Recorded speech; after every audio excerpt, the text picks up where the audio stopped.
Hey y'all, it's Tim Miller from the Bulwark, and I'm here with my old friend. You might have seen her in a recent advertisement, Olivia Troye, who worked for Mike Pence in the Trump-Pence administration, and is now endorsing Kamala Harris. What's up, Olivia? Hi, Tim. So good to You, see you again. 2 cycles in a row, you're an ad superstar. Who would have thought? You did that Republican voters against Trump ad with us in Yes. 2020, and here you are once again as the front woman. To be clear, not the life I've ever thought I'd be leading. Just so you know, thought I was going to go on to my next intelligence operations assignment. But here I am. And it would have been a better world had you been out there keeping us safe. Okay, so first, for the viewers who haven't seen it yet, let's watch Olivia's latest ad put out by the Harris campaign. I served in Donald Trump's administration, but I know Kamala Harris is a leader we need to keep our country safe and strong. Throughout her career, she's gotten drug traffickers off the streets and protected vulnerable people from fraud. And as a Homeland Security expert, I trust her to protect the border. Kamala Harris's plan will strengthen our border security and crack down on drug smuggling and human trafficking. We need a president who's tough, who cares about the American people, and who puts the country first. That's Kamala Harris. I'm Kamala Harris, and I approve this message. Tough. I like that. Talk to me about why you did it. Like what if you're, why you're the validator, like what you talked to the Harris campaign about. Just tell me everything. Yeah, I mean, look, I felt very strongly. I feel very strongly about the immigration issue because I grew up on the border. I am a product of the border. I grew up crossing the border when I was young. I am a child of a Mexican immigrant. And I am also someone who worked in the Homeland Security enterprise very closely at DHS. And so I was there for all of Trump's immigration executive orders firsthand. I lived the policy making and the issuance of them, every single one, including whether it was the border wall, whether it was the travel ban. They all hit sort of at once. I don't know if people remember that, but it all kind of happened right as he took over on Inauguration Day. And the department was slammed. And we were having it was every hour was a different immigration topic in the meeting. And I remember the good and the bad of it, right, Tim? I remember the child separation policy when that was enacted. I remember how horrific it was. I remember being in a meeting my first week in the White House when I had just started on Mike Pence's staff, and they were talking about the fact that they had no way to know where the kids were and where the parents were, and they had lost track.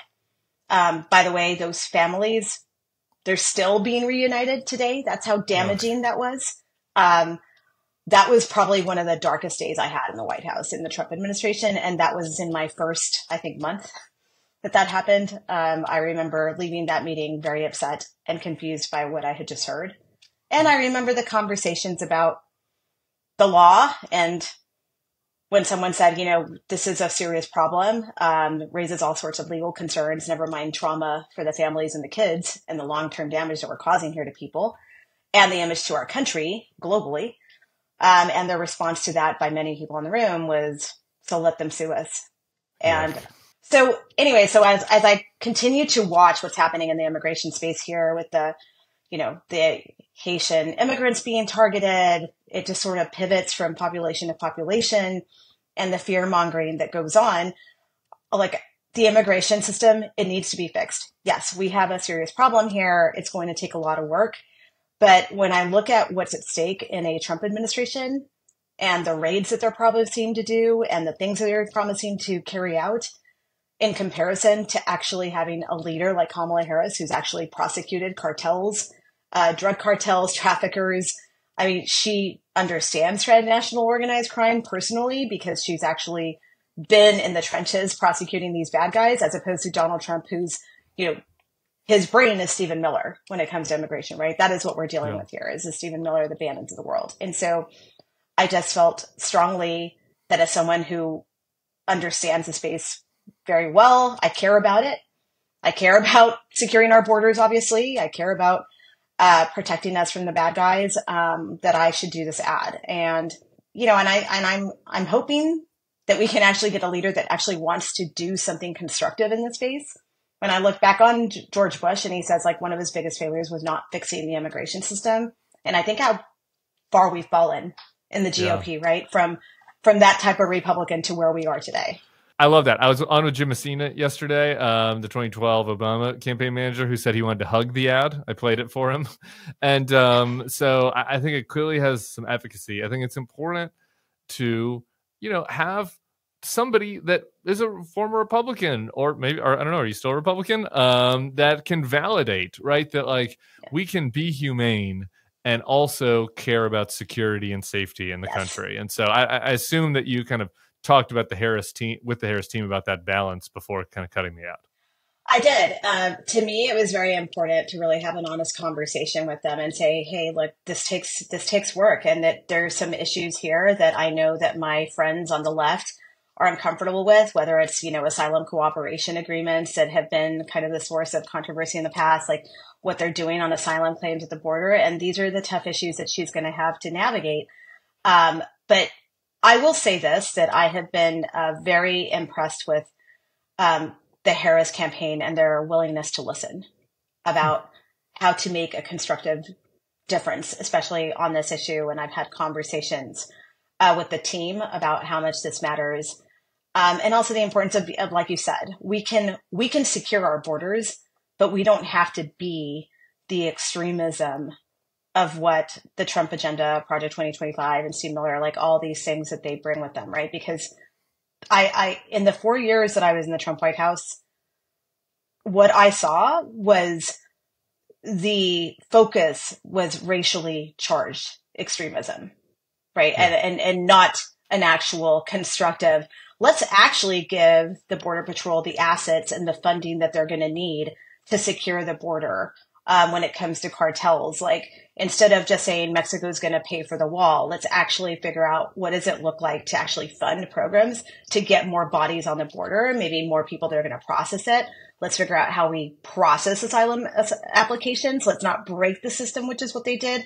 I mean, that all takes work. And it also, to the Biden administration's credit, like, it also takes a while to flip the switch and put it all back in place when it's been completely decimated, which is what they did.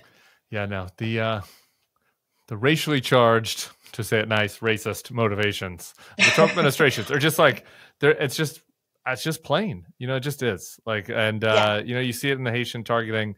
Plenty of Ukrainian refugees have come here too over the past couple of years, and you're not hearing anything about how they're eating dogs, and you just wonder what the difference is. It's pretty. And I think. Yeah. And one thing that really struck me, Donald Trump just recently said, like, he's going to send them all back, even though they're here legally, the Haitians and the TPS agreement.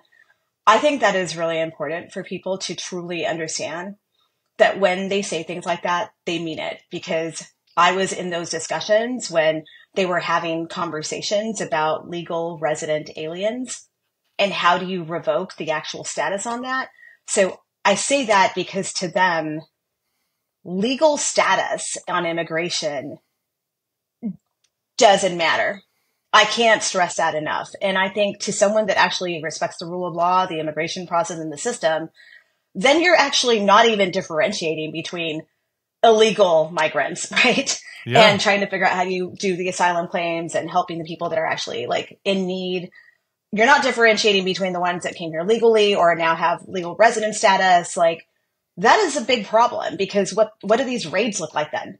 It's just anybody that looks potentially that fits a profile. Like, they're just going to be purging people left and right, going into neighborhoods. Like, there's broad authorities at DHS that people don't really understand either that they will use. They're going to use that. That's a really important distinction. I'm glad you said it, because there are people out there that are genuine on this issue, and they're like, I support legal immigration, I don't support illegal immigration. These guys don't make that distinction. That was like an old Republican point of view 10 years ago. Like, we support legal immigrants. These guys don't support any immigrants. Any excuse they have to deport, they're going to use it. And they're telling us that loud and clear. Okay. Two other things. I just want to talk to you about the ad, but like, we are in a crazy world. And since we agreed to do this, two other things with your involvement in it have come into the news. So one of them was we have this hurricane catastrophe in North Carolina, mostly also Georgia, some Tennessee, some Virginia, and there are people on the right that are falsely accusing the Biden administration of not providing the resources needed to the redder parts of those states. And that in the every accusation is a confession category for these guys, that was literally what Trump wanted to do during the wildfires. And you were there, and there's a story out today where you're one of a couple of different sources saying that Trump had to be convinced to give aid to California because he didn't think that any Republicans lived there. Yeah.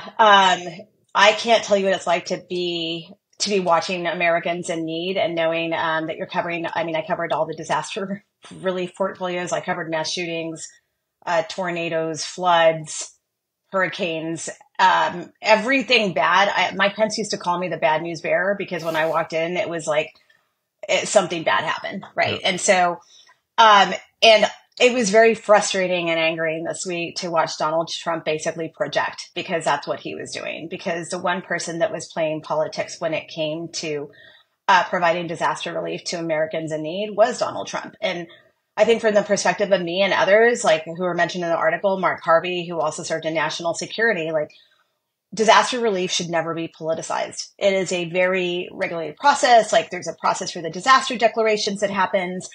I can tell you very clearly that there were several times where there were disaster relief declarations stuck on Donald Trump's desk.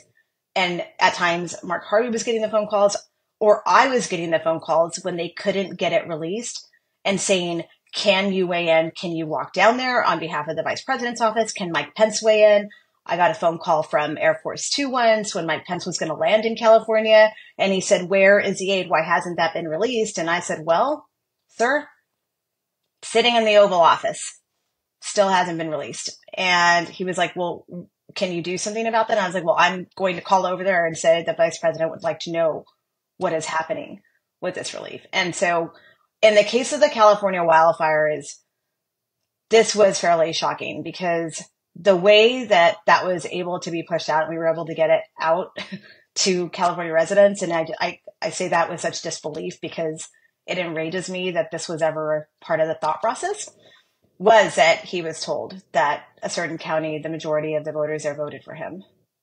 And that should be disturbing to every American because regardless of your politics, when I look at the images of Asheville right now and people in need right now, the last thing I want is someone back in the Oval Office that's going to be sitting there thinking, well, is that the liberal part? Or is that the conservative part? Who's the governor there? Is it a Dem? And I just think I also remind people that Donald Trump is a vindictive person. And unfortunately, these are the moments where he knows that he has the power. And that's when he decides to exact his vengeance. And so, look, if you're in Florida and he has a bone to pick with Ron DeSantis in that moment, he's going to use that. He's going to pull that lever because that's kind of the stuff that he did. And so, I felt it was important when I saw, Oh, yeah. I mean, and he's lying about it, right? That's what was so disturbing this week is that he was lying. He's out there saying that they weren't responding to the calls and everything. And that's absolutely not true. Yet Brian Kemp on record saying, I just spoke to the president. Yeah. I spoke to President Biden. The other item was the Jack Smith filing, which I think the most news stuff out there was related to your former boss, VP Pence. And we generally knew that Donald Trump didn't care about the Pence and probably thought it was kind of funny that Pence had to be whisked away and all that. But some of these reporting, it is the extent of it is really astonishing. And is kudos to Mike Pence, actually, the amount of pressure he was putting on him, the just total lack of concern for Mike Pence and his safety. It's really the most astonishing stuff from the Jack Smith filing, and hopefully Donald Trump loses and he'll be prosecuted for it and we'll learn more. But I don't know. Just wanted to see if you had any top level thoughts on what you saw. Yeah, it was pretty. Every time I read something about this whole situation, it always actually makes me physically ill because it's still disturbing to me that Donald Trump put his own vice president at risk, and the fact that Pence was just trying to do the right thing in the moment. But I also think that it's just a greater message to the American people of just the lack of character that Trump possesses, the kind of individual, the kind of heinous individual that Donald Trump is. And I saw that. And the other reaction I had was well, JD Vance, I hope you're taking notes because you're next. Yeah. I mean, I hope that you're paying attention, because if you think that you're the one that's going to be different, there's a long history and list of people who all thought the same thing, including probably Mike Pence, right? And how did that turn out for him?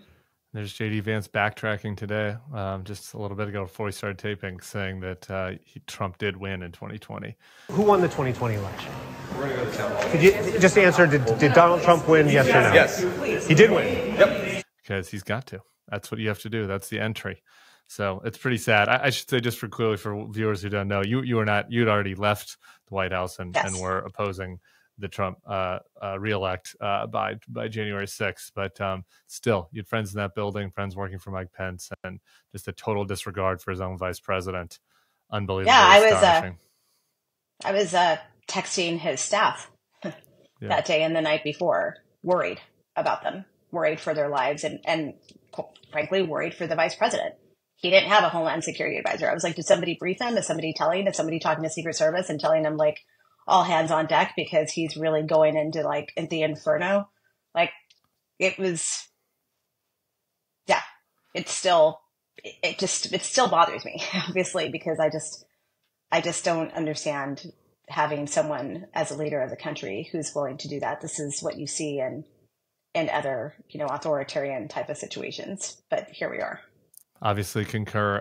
Olivia, I appreciate you so much. A lot of folks out there that were in your shoes and who are being quiet right now, and you're really putting yourself out there and putting yourself at risk, and not only speaking out, but being in these paid ads. So I really, really appreciate you more than you realize. So thanks for coming on to talk about it, and we'll be staying in touch over the next 5 weeks. Thanks, Tim.